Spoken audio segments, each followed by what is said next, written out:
right here. No dogs in the dog park. And I'm going to be reading The Power of the Subconscious Mind by Joseph Murphy. Because what you don't control controls you. I'll sum that up. And if you don't control, if you don't know your mind, it will take over. Let me tell you, it will. So you have a mind and you should learn how to use it. There are two levels of your mind, the conscious or rational level and the subconscious or irrational level. You think with your conscious mind, and whatever you habitually think sinks down into your subconscious mind, which creates according to the nature of your thoughts. I would think it goes the other way. I would say probably is a two-way street. I would think that the subconscious influences the rational. But anyway, that's my criticism. Your subconscious mind is the seat of your emotions and is the creative mind. If you think good, good will follow. If you think evil, evil will follow. This is the way your mind works. Well, there are other factors, Let go of the notion that you have control over everything that happens. You don't. You do not have control over everything. And this is one of the problems of human beings, to come to the idea that not everything is under our control. Don't feel guilty because your life isn't turning out the way you want it. Not everything is under your control. I'll tell you what's not in your control. Other people are not under your control. They are free to do whatever they want. Even a dog is not always under your control, or a child. What is under your control is yourself. And the more you invest in controlling yourself, the better you will be, like exercising and so forth. The main point to remember is once the subconscious mind accepts an idea, it begins to execute it. It is an interesting and subtle truth that the law of subconscious mind works for good and bad ideas alike. This law, when applied in a negative way, is the cause of failure, frustration, and unhappiness. However, when your habitual thinking is harmonious and constructive, you experience perfect health, success, and prosperity. Peace of mind and healthy body are inevitable when you begin to think and feel in the right way. Whatever you claim mentally and feel as true, your subconscious mind will accept and bring forth into your experience. The only thing necessary for you to do is to get your subconscious mind to accept your ideas, and the law of your own subconscious mind will bring forth the health, peace, or the position you desire. You give the command or decree, and your subconscious will faithfully reproduce the idea impressed upon it. The law of your mind is this: you will get a reaction or response from your subconscious mind according to the nature of the thoughts or idea you hold in your conscious mind. Psychologists and psychiatrists point out that when thoughts are conveyed to your subconscious mind, impressions are made in the brain cells. As soon as your subconscious accepts an idea, it proceeds to put it into effect immediately. It works by association of ideas and uses every bit of knowledge that you have gathered in your lifetime to bring about its purpose. It draws on the infinite power, energy, and wisdom within you. It lines up all the laws of nature to get its way. Sometimes it seems to bring about an immediate solution to your difficulties, but at other times it may take days or weeks or longer. Its ways are past finding out. Conscious and subconscious terms differentiated. You must remember that these are not two minds. They are merely two spheres of activity within one mind. Your conscious mind is the reasoning mind. It is the phase of mind which chooses. For example, you choose your books, your home, your partner in life. You make all the decisions with your conscious mind. On the other hand, without any conscious choice on your part, your heart is kept functioning automatically, and the process of digestion, circulation, and breathing are carried on by your subconscious mind through the process independent of your conscious mind control.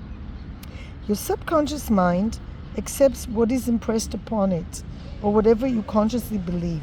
It does not reason things out like your conscious mind, and it does not argue with your with you controversially. Your subconscious mind is like the soil, which accepts you any kind of seed, good or bad. Your thoughts are active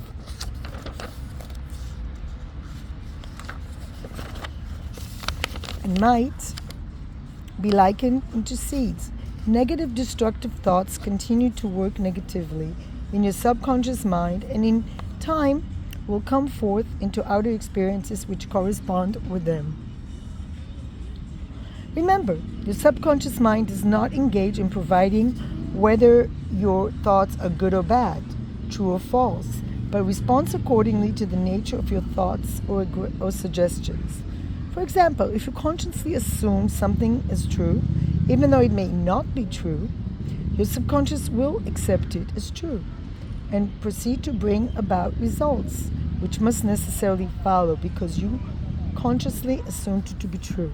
Like if you think people are bad, you will be surrounded by people that are bad because you will be programming, you will be reacting in a very negative way to people, and that will bring about negativity. So it's really important to plant the seeds of love, of acceptance. I, for instance, think that children are inherently good. They're born good.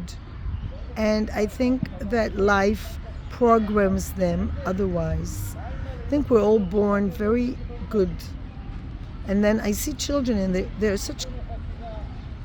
don't have any meanness in them really. They might be trying to get attention in a negative way.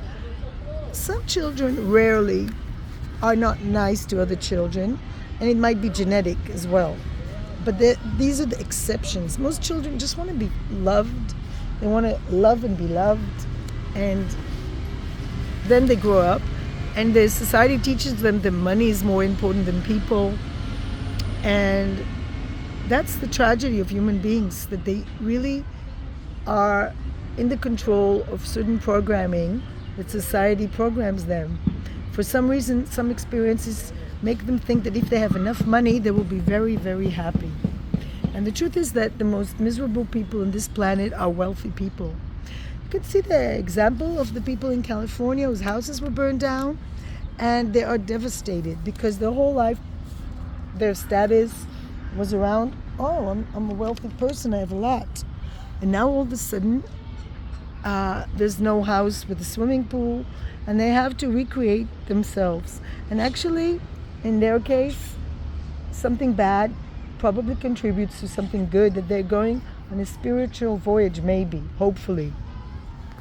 I'm not recommending that path, but I think it is a way to release from the bondage of material wealth and false ideas, thinking that money gives you control. It does not.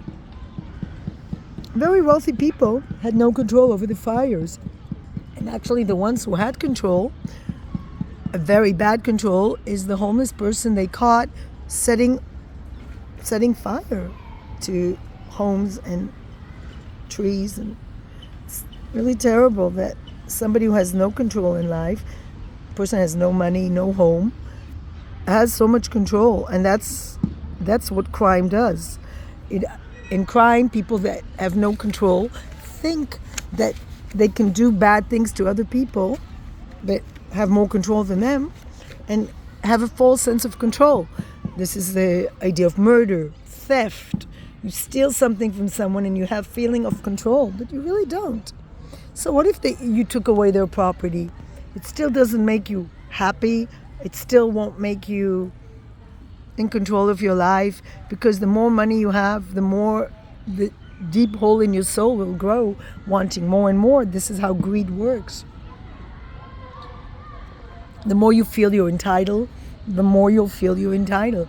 It's a hunger that doesn't have any limit. It's like a bottomless pit.